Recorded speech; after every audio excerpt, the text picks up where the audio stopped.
Hey Know Why listeners, I want to talk about something that is responsible for over 2% of births in the United States and is increasingly popular as a way to form families, and that is in vitro fertilization, or IVF. I feel like it's important to address it in this series on family formation, since it is increasing in popularity as a method of building one's family, and it's been in the news in the last year because President Trump for a while was really pushing to make it more affordable, and that resulted in some pushback from the pro-life community, as well as some others who are concerned about the lack of regulation in the IVF industry. There's also been a significant increase in startup companies that are advertising embryonic screening. And what does that even mean? So, because all of these things are increasingly relevant and a part of the conversation when it comes to having kids, I think it's important to discuss it in this series. And I actually am going to argue that IVF is not an ethical practice for 3 reasons. Those reasons are IVF does not value human life.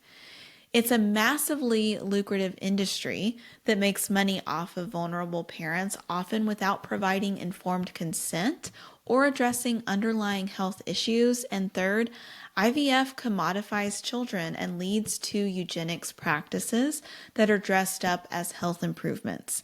I'm going to dig into each of these reasons further over the next several minutes, but I want to first acknowledge that this is a sensitive issue for a lot of people. I know people who have used IVF. I know people who have been close to using IVF or have considered using it to start their families because they've walked through a long season of infertility.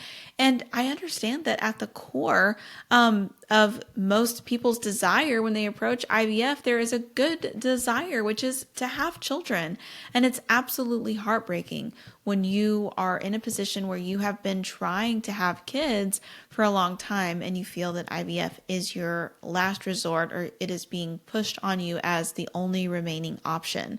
So I do want to acknowledge that, and I want to be sensitive here, and also acknowledge the fact that, as we'll get into in a little bit, it's not really something that many people, I think, understand very well, including, by their own admission, many people who have gone through the process.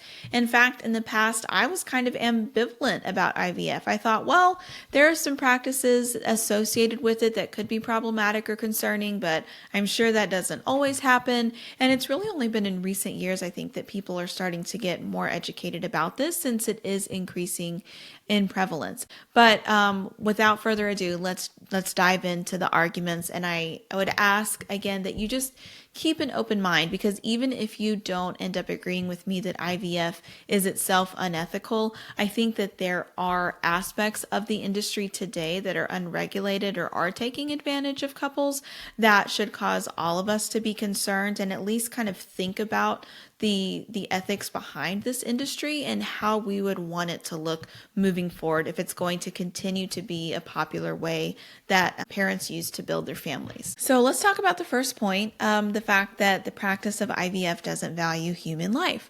So first, some information on how I'm defining human life.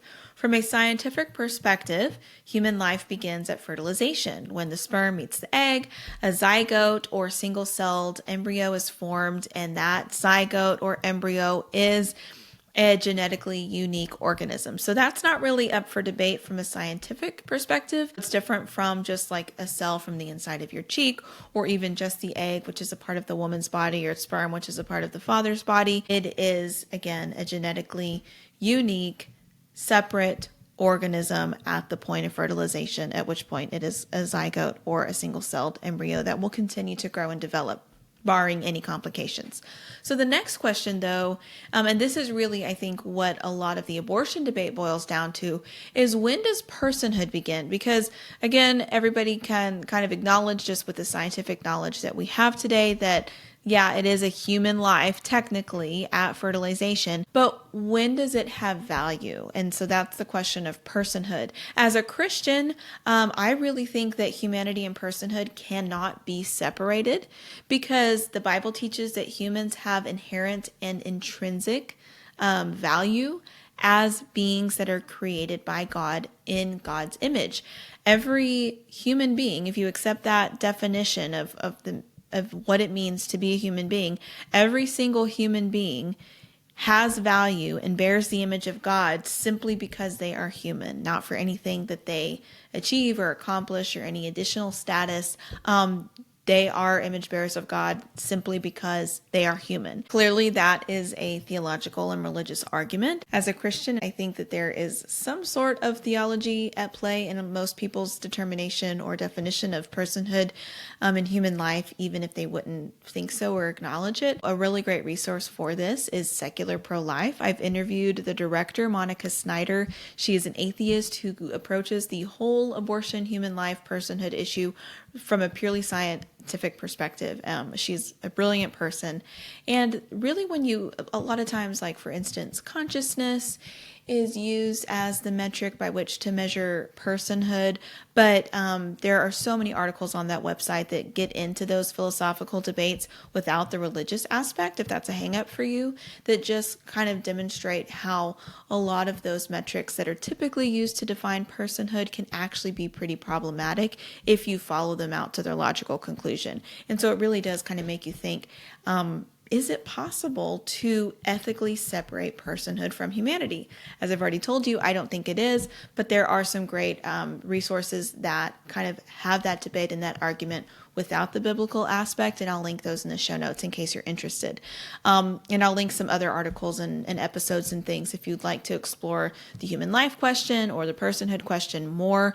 But for the sake of this episode, let's just kind of take that assumption for granted that human life begins at fertilization and that humanity and personhood are one and the same. Taking those things for granted, here's how the IVF process, I think, devalues human life. When you undergo the IVF process, multiple embryos are created because the success rate, and if you measure success rate being healthy full-term pregnancy with a live birth at the end, the success rate is pretty low. And there are multiple factors from a woman's health and age that go into her chances of success. And so they are going to try to extract as many eggs as possible and create as many embryos as possible for a higher chance that one of them will implant successfully and be able to be carried to term. So there are complications oftentimes with implantation during the IVF process. Risk of miscarriage is higher. And so again, many embryos are created, but usually only a few are actually implanted. The rest, the extras or the backups, are frozen or stored indefinitely a lot of times, donated for embryo adoption, where somebody else can choose to adopt an embryo and have it implanted and carry it to term, or they are just discarded, in other words, destroyed. So this is a quote from a report from World Magazine. At least 1.5 million fertilized embryos are discarded every year, while the process results in only about 100,000 live births. So again, from just a purely numbers percentage standpoint, the success rate for IVF is very low when you compare how many embryos are created to how many survive all the way through live birth. And that includes a very small number that are even implanted to begin with after they are created. This means that the vast majority of embryos created through the IVF process will die. In fact, they are essentially being created to die, since they, most people, if they're having, 7 or 8 or 9 or 10 embryos that are created per round, most people don't plan on having 10 kids. And so those, again, are there as the backups or just in case one doesn't take or one doesn't implant, you have others. If you are considering the human life to be valuable from the beginning, and so speaking specifically to pro-lifers here who do assume, inherent human value from the earliest stages of life, which is fertilization, then that's a really big problem that so many embryos are created through the IVF process that ultimately will not ever be born. And that's not a bug of the system or the process. That's the feature. That's how it works, intentionally creating as many as possible to have as many chances as possible. And this is the sad thing that leads into my second point about how many parents are really taken advantage of in this process, is that they are not educated about it. There is a lack of informed consent oftentimes. Informed consent in the medical field requires providers to ensure that their patients understand risks, benefits, and alternatives to any sort of potential treatment or process that they might undergo. So I'm going to quote from That World article again. It says, in a Facebook group for families considering embryo donation, parents repeatedly lamented the lack of information. Never went into detail, said one. No information about options with remaining embryos, said another. One mother recalled that extra embryos weren't mentioned until she was handed a storage contract. Another remembered the clinic's focus was 100% on, with your numbers, we're certain we can make at least one living baby. Okay, don't forget, parents are usually looking at about $15,000 to $30,000 for one round of IVF treatment. And then if they decide to store or freeze those human embryos, that costs thousands more dollars usually, including an upfront cost of several hundred to $1,000 potentially for starting that storage process, in addition to annual storage fees. So the IVF market, and you can Google this, is a multi-billion-dollar industry, and it is projected to just keep exploding. Clearly, as I said earlier, this is a lucrative industry, and you have parents or couples who are coming usually after a long road of infertility and desperately trying different things in order to get pregnant or carry a baby to full term, and they're willing to do whatever it takes. And so really that creates an environment that is ripe for abuse and wanting to go ahead and take that money from parents without making sure that they fully understand the process that they're about to undergo. And another problem here is that IVF is often pushed on women as their only hope, while potential underlying causes of their infertility are ignored or unexplored. And this should not surprise us when you understand the industry value of IVF. But shouldn't we care about restoring health and fertility when possible? If it can be, I know it can't always, but if there can be a resolution to the underlying issue, shouldn't we find that resolution? So I recommend a couple of pieces for further reading on this. I'm not an expert in anything medical related, but I really do think that this is important. And so there are a couple articles specifically. One is from the Free Press. Another one is an investigative report from World. So they go into a couple of things. One is called NAPRO technology, or natural procreative technology, which explores unexplained infertility, which is often just undiagnosed infertility, and it actually has a higher success rate than IVF, but it's oftentimes ignored because it was developed specifically by a doctor who is Catholic and has kind of been used and really only known about in circles where people do have a religious objection to IVF. But what it does is it takes a more holistic approach to the treatment, and it really is a determination to figure out what is the root problem that is going on with the reproductive health of the woman. And so it really dives deeper than a lot of other doctors do, according to people who have gone through this, to accurately identify what the root cause is and whether or not it can be addressed. Whereas many women say that doctors just said as soon as they went through the basic process of being diagnosed with infertility, maybe trying a couple things, it was like, you have unexplained infertility. The next thing that you need to do is IVF. And so that's what a lot of women get funneled to, unless they already have some sort of religious objection to it. And then they have to continue exploring. And what these other options are often ignored, but a lot more in depth in terms of addressing the whole health of the woman, and actually have a higher success rate than IVF. Similarly, World has an in-depth report on restorative, reproductive medicine, which again has higher success rates than IVF, especially when you compare the amount of embryos that are created to the amount of live births that happen every year through IVF. So even if you're not a pro-lifer per se, or you are unsure whether or not you're ready to declare all IVF as unethical, if you still support IVF, I would say it's pretty uncontroversial among women to feel that they are often misunderstood or dismissed or ignored by their doctors. I find this to be the case regardless of political affiliation or ideology, because you can find multiple opinion pieces in the New York Times, for instance, about women who have been ignored or misunderstood by their doctor and misogynistic practices in medicine. And then if you talk to somebody who's extremely conservative or crunchy or whatever, you're going to also find women who have had bad experiences with mainstream medical practice and feel ignored or mistreated or unheard by their doctors. And much of this really is kind of baked into modern medical practice, because when you look at the standards that still to this day inform a lot of medical training, they are based on the male norm. They're based on the male body. There is so much about the female body that has really not been explored in medicine, and that leads to a lot of problems and inconsistencies and everything from dosages of certain medicines to symptoms of heart attacks that differ between men and women. And so this is starting to be explored and addressed more now. But I think it's something that, again, ask any women, have you ever felt unheard or ignored or dismissed by a doctor? And get ready to, for her to launch into a story, because I just think that's a common experience among women.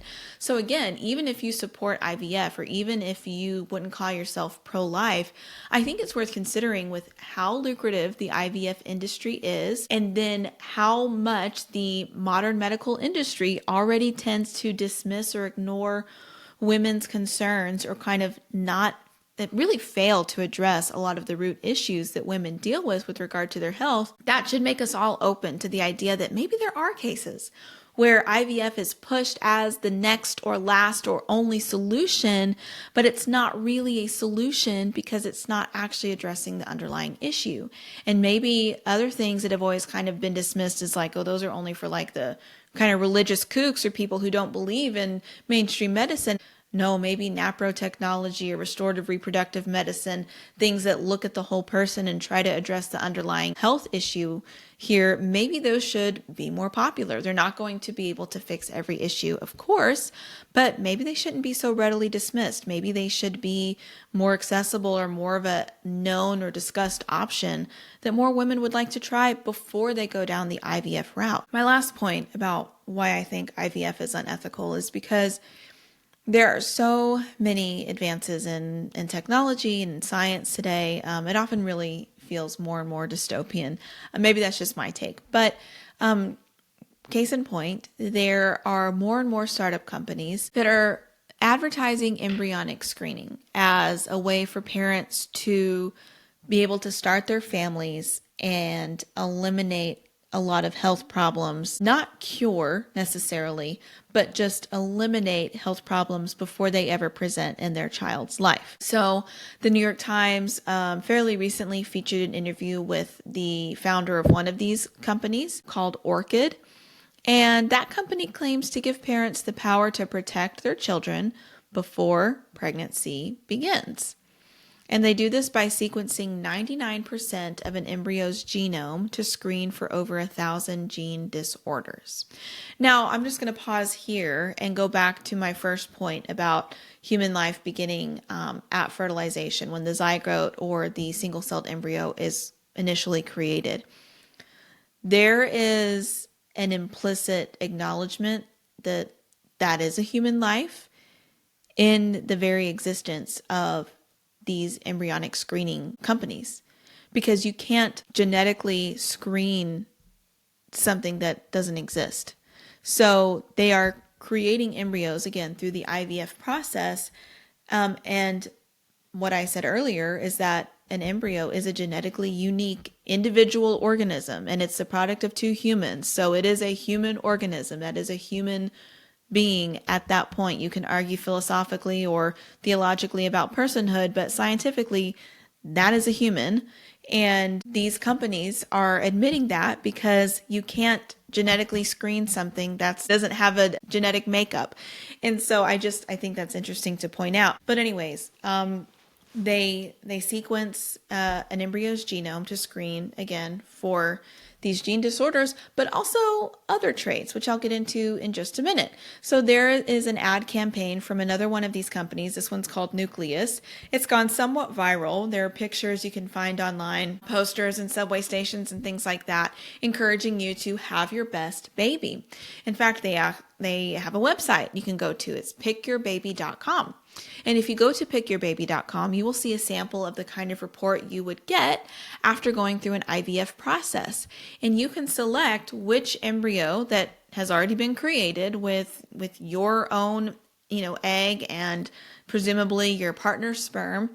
And you can select which embryo you want to implant based on eye color, hair color, sex of the embryo, IQ, and risk for many diseases and disorders, including diabetes, breast cancer, but also things like autism. Oh, also traits like height. So you can, have a very customized experience in picking the baby with the look that you want and the height and the IQ that you want and the genetic makeup that you want. Okay, so back to Orchid, the other company that's very similar. The founder said this: sex is for fun, Orchid and embryo screening is for babies. Again, just kind of reaffirming the fact that if the founders of these companies have their way and the IVF industry continues to boom as it is projected to do, more and more people will see this as, and again, assuming that they have the means, of course, since it's a very expensive process,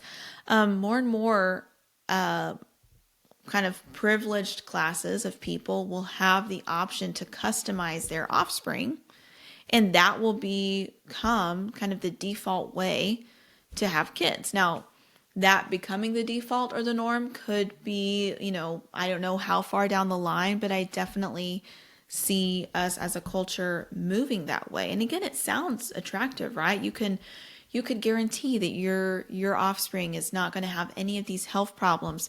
You can also make sure that you have the birth order you want. I want a boy first, and then a girl, and then another boy, and then another girl, and I really want them to have this color eyes and this color hair. And again, you can just customize your family like that. This is eugenics.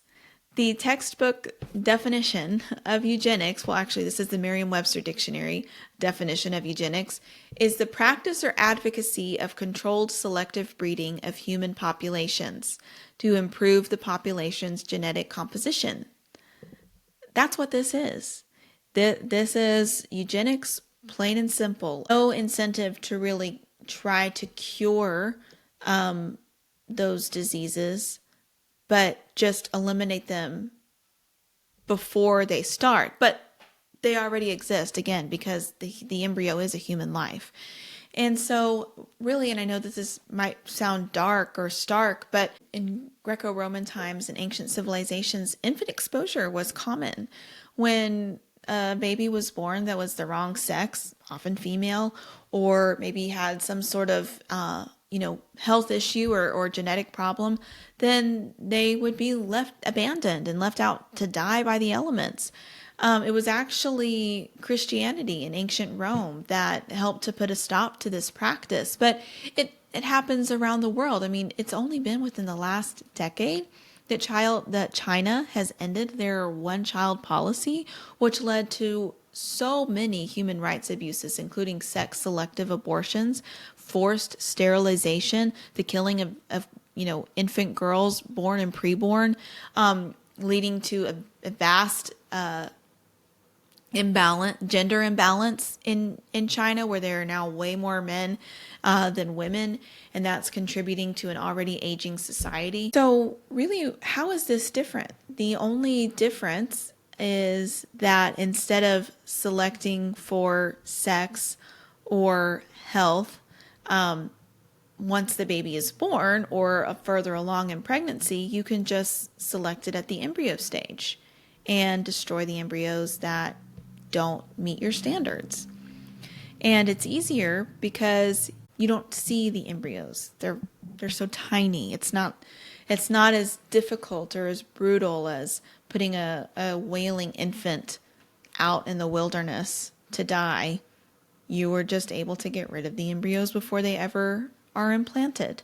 You're not preventing them from being created. You're not making sure that you create a healthy embryo from the beginning. You're creating a bunch of embryos and then selecting the ones that you want. Again, selective breeding of human populations to improve the population's genetic composition.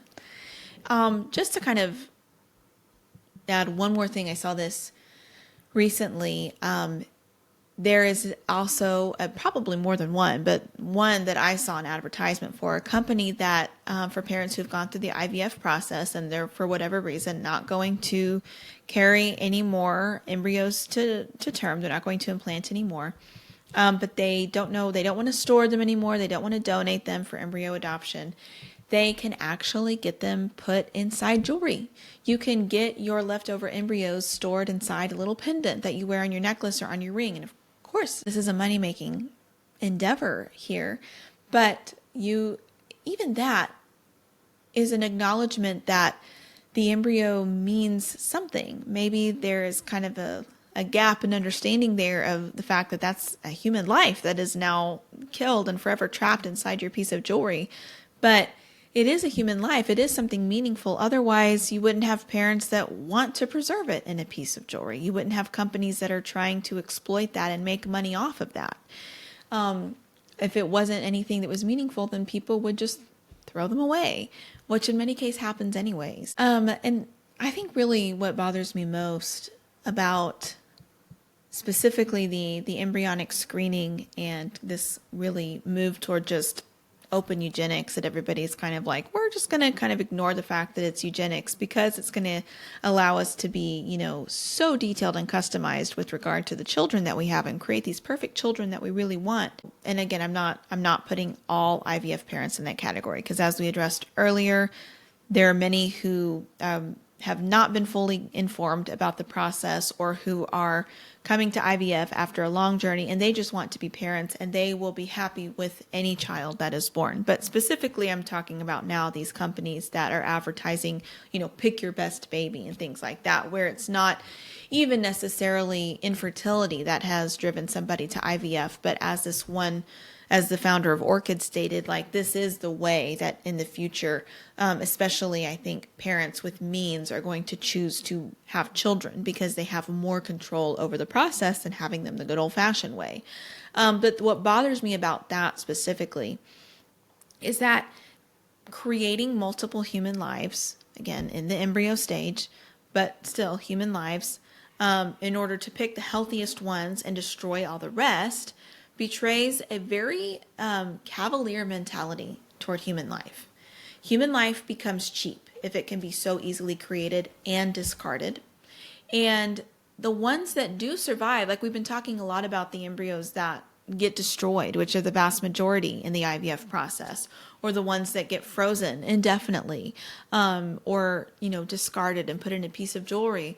But what about the ones that survive? They are valued not because they were a human life, but because of their traits.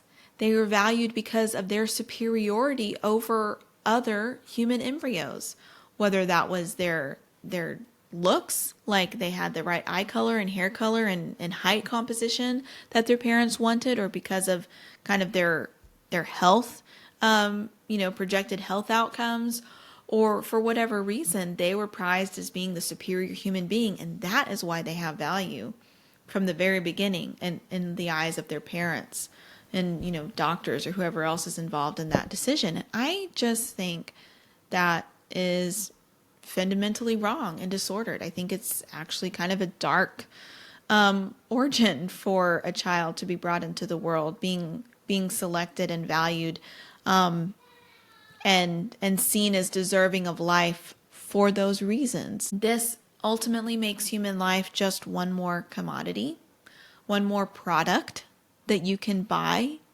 rather than something sacred. And again, I think we can kind of imply here that Okay, there's going to be a disparity between the haves and the have-nots, the people that are able to customize their offspring like this, and people who are, don't have that option. And what does that mean for humanity down the road? What does that mean for kind of class disparities that are at least perceived by the wealthier class who were able to, customize their children, perceived as being an even wider gap between more valuable human beings and less valuable human beings?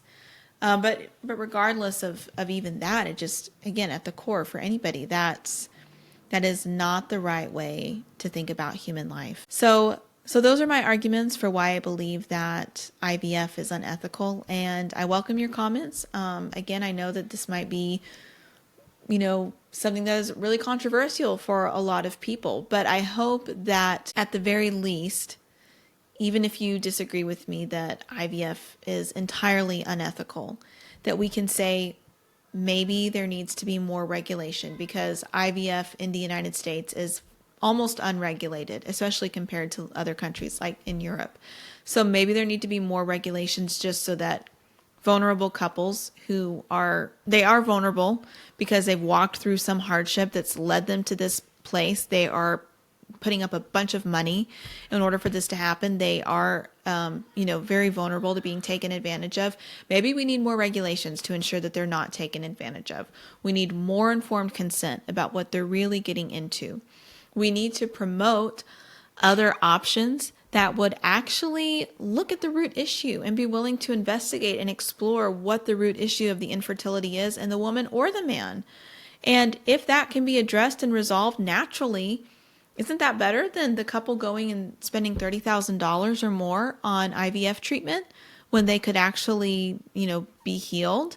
And again, that can't happen in every single case, of course, but maybe we should be promoting that. That's what, in my opinion, true reproductive health would look like. And then when it comes to the eugenics, I think we need to really resist the temptation to confuse elimination of unhealthy human life with the cure of disease, because those are actually two separate things. And we are, with all the technological advances that we have right now, we're not seeing necessarily them being used for the cure of more diseases.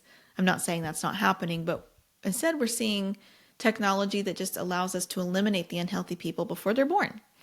I wish that we could allow people to be born and value human life for human life, and then do a better job of addressing the health issues that they have once they are here. But that's all I have time for today. Again, let me know what you think. I have a lot of resources posted in the show notes because I know we covered a lot of ground and there's so much to research and think about with regard to all of these topics. But explore, let me know what you think. Subscribe to the Know Why podcast, and I'll see you next week.